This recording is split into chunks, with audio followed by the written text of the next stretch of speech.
up and down the lineup, it seems like. We do. I mean, that's been pretty much offensively our strength for the last year plus, is the fact that we can hit some home runs and we can hit them throughout the lineup. When Fagley's doing what he's doing right now and Laureano hitting the 8-hole, you have two guys, you know, the last few games in the 8 and 9 spots that have been really significant. So, you know, that comes into play when you're down in games and you don't have to rely on one part of the lineup to carry the load, that, you know, we can spread it around a little bit, you know, ends up being the strength of our team.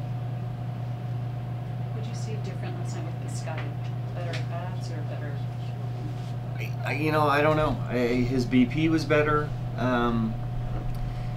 You know, when I let him know that he was going to move down the lineup a little bit, he kind of laughed and said, I figured that was coming at some point. But, you know, he's hitting different spots of the lineup before, too. And last year, to put the numbers up that he did in the 6th spot, where he's pretty comfortable, you know, just adds such length to our lineup. So, you know, with no Ole at this point, you know, you could see him back in the 3-hole at some point. But, you know, I maybe just a little change of scenery.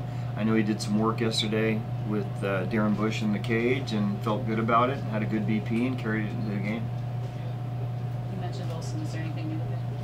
No, he's you know, he's doing everything but swing with 2 hands at this point. You know, doing strengthening stuff with the hand, taking ground balls, doing all his conditioning, one-handed, you know, stuff in the cage. So, you know, I'll let you know when he gets both hands on the bat, because I know we'd all like to see him back sooner than later. But you know, Morales has done a nice job for us, and I don't really think we've really seen him hit his stride yet as well. Hit a home run, had a couple hits last time out, which was a good day for him. So, you know, just give somebody else a different opportunity. But Matt Olson's a huge part of our team. Laureano said he started to choke up a little bit on the bat. Have you seen a difference with him just being able to do that? Yeah, he's just trying to control the bat a little bit more, and he still has the type of power where if he chokes up and he still squares one up, it's not going to matter. But I think, you know, just kind of takes a little bit of the length out of your swing sometimes, and you know, you just a little bit closer to the barrel to manage it. So, you know, just a smart adjustment by him. Bob, on Petit got off to maybe a little bit of a slow start, and then yesterday gives you a pretty big inning there to keep the deficit. It just seems like he's a little bit more comfortable now.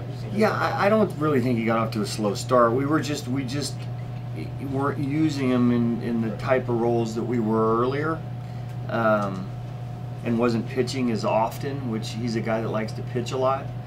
You know, and JB kind of moved up, and now you know, there were times where, if you look at our bullpen complement, there are not a lot of guys that can give you length. So if JB was pitching a little bit earlier, I needed to save Yusmeiro for potentially, you know, if we went extra innings or we needed some length. So I think it was just, now it's just more about getting regular reps.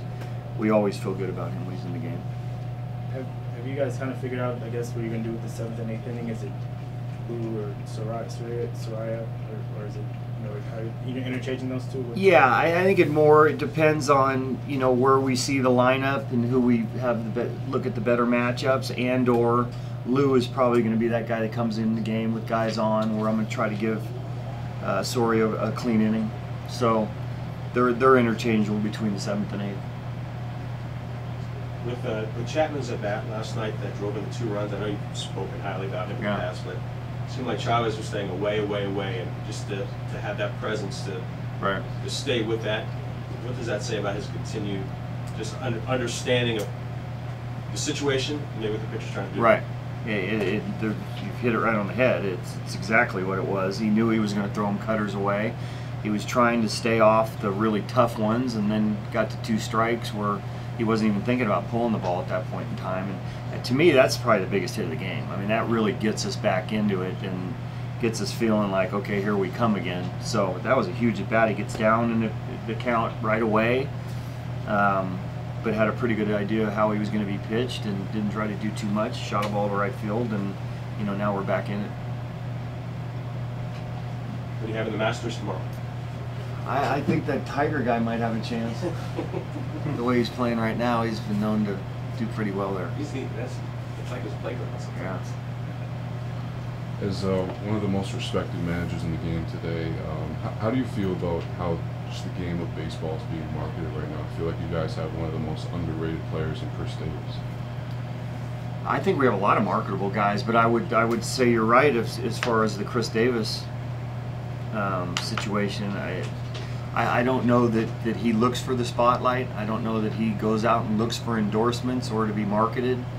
He's just the type of guy that just wants to be here for his teammates, go out and perform, and semi-stay out of the spotlight. So maybe that's part of the reason. I think he could probably do whatever he wanted to do as far as being marketed in that situation. But we have Chapman, we got young players in Olsen, Laureano. A lot of these guys that are pretty marketable guys.